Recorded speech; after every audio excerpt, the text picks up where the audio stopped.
அன்புக்குரிய சகோதரர்களே, இந்த நேரத்தில் தமிழக அரசுக்கு நாம் ஒரு செய்தியை சொல்ல கடமைப்பட்டிருக்கிறோம். திருப்பரங்குன்றத்தில் சமீபத்தில் பாஜக இந்து முன்னணி அமைப்பு ஒரு ஆர்ப்பாட்டத்தை நடத்தியிருக்கிறாங்க.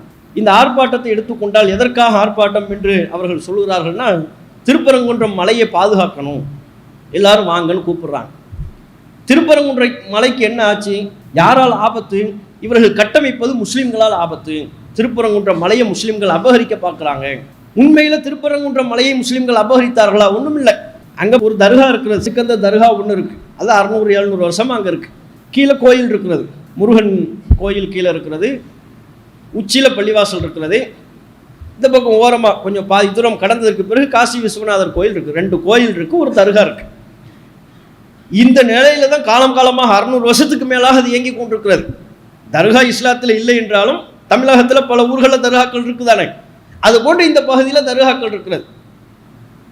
600 வருஷத்துக்கு மேலே அங்குள்ள முஸ்லீம்கள், இந்துக்கள் சர்வ சாதாரணமாக ஒற்றுமை உணர்வோடு புழங்கி கொண்டிருக்கிறார்கள். அவங்களுக்குள்ள எந்த விதமான மத வெறுப்பும் இல்லை. உன் நம்பிக்கை உனக்கு, என் நம்பிக்கை எனக்கு என்கிற வகையில் அவங்க செயல்பட்டுக்கிட்டு இருக்கிறாங்க. திடீரென்று இவர்கள் 5-6 வருஷமாக இவர்கள் தொடர்ச்சியாக அந்த திருப்பரங்குன்றம் கோவிலை வைத்துக்கொண்டு அரசியல் செய்து கொண்டிருக்கிறார்கள். இவ்வளோ வருஷமாக அவங்க அரசியல் எடுபடாமல் இருந்தது, இப்போதும் எடுபட போவதில்லை. 5-6 வருஷமாக என்ன செய்கிறாங்கன்னா, கீழே மலை அடிவாரத்தில் இருக்கிற மக்களை போய், இந்து மக்களை போய், வாங்க தீபம் ஏற்ற விடமாட்டேங்கிறாங்க. மலையில் நமக்கு தீபம் ஏற்றுவதற்கு உரிமை இல்லையா? நீங்களாம் வாங்க போராடணும்னு கூப்பிட்றான். நீ போப்பான்ட்டாங்க. உனக்கு ஒரு வேலை பொழப்பே இல்லை, நீ இதை சொல்லி தான் பிரச்சனையை உண்டு பண்ணுவேன், நீ ஊரை விட்டு ஓரமாக இரு, ஒதுங்கி இரு, நாங்கள் நிம்மதியாக இருப்போம் என்று இவர்கள் 5 வருட காலமாக, பாஜக, இந்து முன்னணி போன்ற சங் பரிவார் அமைப்புகள் 5 வருட காலமாக தொடர்ச்சியாக இந்த பொய் பிரச்சாரத்தை செய்து கொண்டிருக்கிறார். உண்மையில் அப்படிலாம் எந்த தடையும் இல்லை. அவங்க எங்கே தீபம் ஏற்றணும்னு சொல்கிறாங்க தெரியுமா? சிக்கந்த தர்காவில் வந்து தீபம் ஏற்றணுங்கிறாங்க. அதுக்கு எப்படி அனுமதிப்பாங்க? அவனே அனுமதிக்க மாட்டானே. சிக்கந்த தர்காவில் போய் தீபம் ஏற்றுறதுனா எப்படி அனுமதிப்பாங்க? நாங்கள் வந்து கார்த்திகை தீபத்தை சிக்கந்த தர்கா அதுக்கு அருகாமையில் உள்ள பகுதிகளில் வைப்போம்ங்கிறாங்க. அதற்கு காவல்துறை அனுமதி கொடுக்கல. இதை எப்படி திருப்பினாங்கன்னா, நம்ம முருகன் கோயிலில் தீபம் ஏற்றுவதற்கு அனுமதிக்க மறுக்கிறார்கள். வான்னு சொல்லி கூப்பிட்டு பார்க்குறோம், ஒரு பையனும் வரல. அடுத்து என்ன? இந்த மலையில் தர்கா இருக்கலாமா? முருகன் மலையில் சிக்கந்த தர்காவா? இடம் கொடுக்கக்கூடாது, தர்காவை நம்ம இடம்பெயர்ப்பு செய்யணும், தர்காவை நம்ம தூர அகற்ற வேண்டும், அதுக்கு வான்னு கூப்பிடுறாங்க. போப்பா, அந்த தர்காவுக்கு நாங்களே போய்கிட்டு இருக்கிறோம். லோக்கல் மக்கள் சொல்கிறாங்க, நாங்களே போயிட்டு இருக்கிறோம், நீ யாருப்பாங்க? இந்த வேலையில் இங்கே காட்டாதன்னு விரட்டி விட்டாங்க. 5 வருஷ காலமாக இப்படி பொய்யா சொல்லி, இல்லாத பொல்லாத செய்திகளை சொல்லி, வெறுப்புணர்வு ஊட்டி அங்கே ஒரு பிரச்சனைக்கு உண்டான அடித்தளத்தை போட்டு வருகிறார்கள். அதை தான் இப்போவும் செய்கிறாங்க.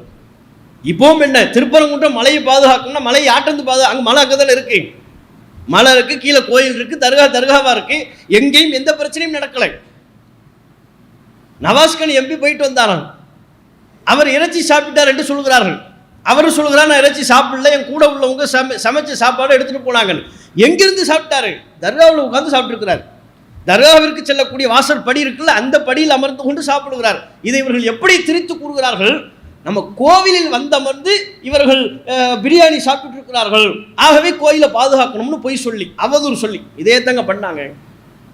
இதைத்தான் தொடர்ச்சியாக செய்து கொண்டிருக்கிறார்கள். இவர்கள் எப்போது இவர்கள் முழுமையான அபகரிப்பை துவங்குகிறார்கள் என்று சொன்னால், அதிகாரத்தின் துணை இருக்கின்ற பொழுது அல்லது மாவட்ட நிர்வாகத்தின் துணை இருக்கின்ற பொழுது இதனை பயன்படுத்துகிறார்கள். இங்கே அதுதான் நடக்குது. ஆர்டிஓவில் ஒரு ஆளை பிடிச்சிட்டாங்க, பிடிச்சி மேலே முஸ்லீம்களை விடக்கூடாதுங்கிறாங்க. ஆர்டிஓவில் உள்ளவன் சங் பரிவார் சிந்தனை கொண்டவன், அவன் அப்படிப்பட்ட ஒருவன் இருப்பான் போல இருக்கு. திடீரென்று ஒருத்தர் வெளியூர்லேருந்து வர்றார், நான் பாபாவுக்கு வேண்டி ஆர்டர் இருக்க போகிறேன்னு கிளம்புறாரு. சிக்கந்தர் பாபா தர்காவுக்கு வேண்டி ஆர்டர் இருக்க போகிறேன்னு கிளம்புறாரு. தடுத்து நிறுத்துறாங்க. கேட்டால் ஆர்டிஓ உத்தரவுங்கிறாங்க. இங்கே தான் பிரச்சனை வருது. ஆர்டிஓவுக்கு உத்தரவு போட்டது யார்? அதுலேருந்து தான் பிரச்சனை. அப்போ சங் பரிவார் அமைப்புகள் ஆர்டிஓ அதிகாரிகளை கையில் வைத்துக் கொண்டுதான் இந்த ஆட்டத்தை துவக்கி இருக்கிறார்கள். பெரிய பரபரப்பாகுது. 144 தடை உத்தரவு, 144 தடை உத்தரவு போட்டது எதுக்கு? இந்த பக்கம் முஸ்லீம்களும் அமைதியாக இருக்கணும், ஆர்ப்பாட்டம் பண்ணக்கூடாது, அந்த பக்கம் இந்த சங் பரிவார் அமைப்புகள் எந்த பிரச்சனையும் செய்யக்கூடாது, அதுதான நோக்கம். ஆனால் 144 தடை உத்தரவை மீறி நீதிமன்றம் சென்று அனுமதி பெற்று ஆர்ப்பாட்டம் பண்ணியிருக்கிறாங்க. யோசிச்சு பாருங்க, 144 தடை உத்தரவு போடப்பட்ட ஒரு மாவட்டத்தில், ஒரு பகுதியில் முஸ்லிம் அமைப்புகள் ஆர்ப்பாட்டம் செய்துவிட முடியுமா? தமிழக அரசு அதற்கு இடம் கொடுக்குமா? நீதிமன்றம் அனுமதி கொடுக்குமா? 144 என்கிற அந்த தடை உத்தரவு ஒன்றே போதாதா முஸ்லிம்களின் அடிப்படை உரிமையை பறிப்பதற்கு? ஆனால் அதை தாண்டி இவங்க ஆர்ப்பாட்டம் பண்ணியிருக்கிறாங்க, நீதிமன்ற அனுமதி வாங்கியிருக்கிறாங்க.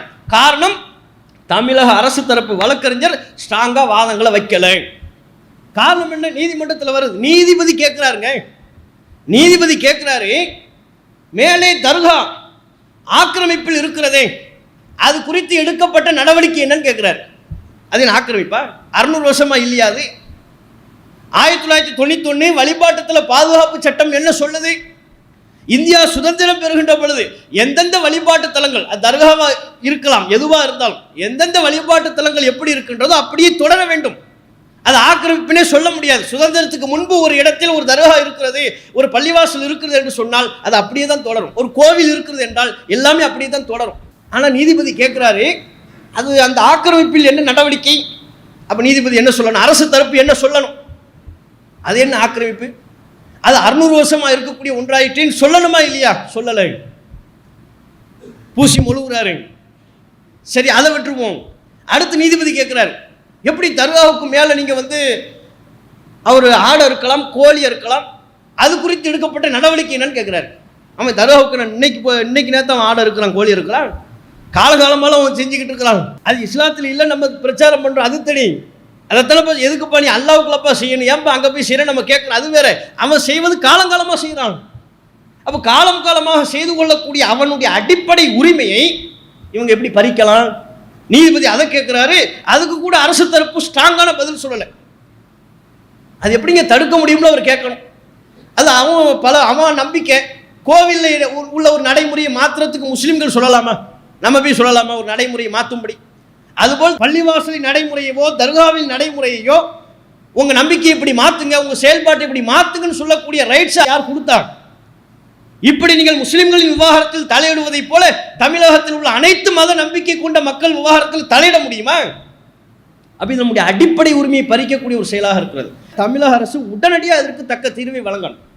ஒரு குழு அமைச்சு, எப்போ இவ்வளோ காலம் நடைமுறை என்ன, உன் கோயிலில் என்ன நடைமுறை அதை நீ ஃபாலோ பண்ணிக்க. அங்குள்ள மக்கள் ஏதாவது பிரச்சனை பண்ணாங்களா? திருப்பரங்குன்றத்தில் உள்ள இந்து மக்கள் தர்காவில் போய் பிரச்சனை பண்ணாங்களா? இல்லை. திருப்பரங்குன்றத்தில் உள்ள முஸ்லீம்கள் கோயிலில் போய் பிரச்சனை பண்ணாங்களா? இல்லை. அவன் ஓ நம்பிக்கை உனக்கு, ஏன் நம்பிக்கை எனக்கு, நான் ஒத்துமையாக இருக்கும். இந்த பக்கம் போராட்டம் நடைபெற்று கொண்டிருக்கும் பொழுது திருப்பரங்குன்றத்தில் உள்ள இந்து மக்கள் கேட்கிறார்கள், எதுக்கு இவனுக்கு இந்த வேண்டாத வேலைன்னு கேட்கிறாங்க. யாரையோ போராட சொன்னது எதுக்கு?